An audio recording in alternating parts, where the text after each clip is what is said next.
host Neil Patrick Harris leaves his dignity backstage for an uncomfortable parody of Birdman's signature underwear scene.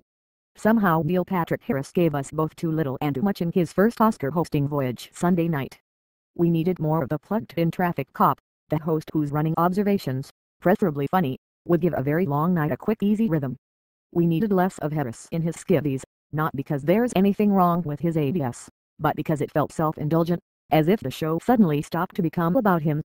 We also could have lost his running gag about his predictions, which turned out to be a series of jokes that extended the night by 2 minutes just when we really wanted to hear the Best Picture winner and go to bed. Harris brought a professional style and impeccable attire to the host role.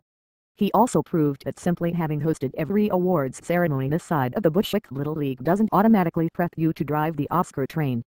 This one requires a different level of pacing and humor, the judicious balance between the house party and a show for the people, us, who'd finance the whole deal. It's not easy to get it right on the first try. Harris, left, opens the show with a musical number that included Anna Kendrick. You could say Harris peaked early, by not dancing around the show's edgiest issue. Tonight we honor Hollywood's best and whitest, he cracked. I mean, brightest. With the exception of a mild Edward Snowden aside, that was about as socio-political as Harris got, which ultimately put him slightly out of step on a night when social messages gradually crept front and center. It also turned out to be the funniest part of his monologue, which really wasn't a monologue at all.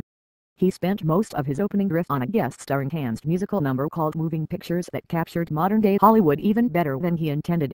It was built on a blizzard of special effects and razzle-dazzle imagery, which is how Hollywood makes its biggest wad of money these days. That's not Harris' responsibility.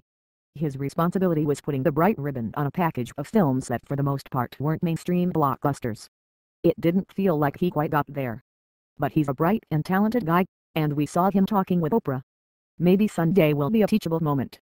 Neil Patrick Harris Best Jokes and Worst Bombs, Best 1. Noting the applause for David Oyelowo, who failed to score an acting nomination for Selma Now You Like Him. 2. Tonight we honor the best and the whitest, I mean brightest. 3. Benedict Cumberbatch is the sound you get when you ask John Travolta to pronounce Ben Affleck. Worst 1.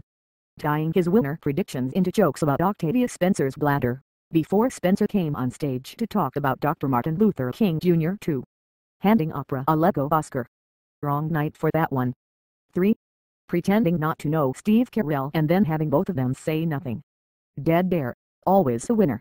4.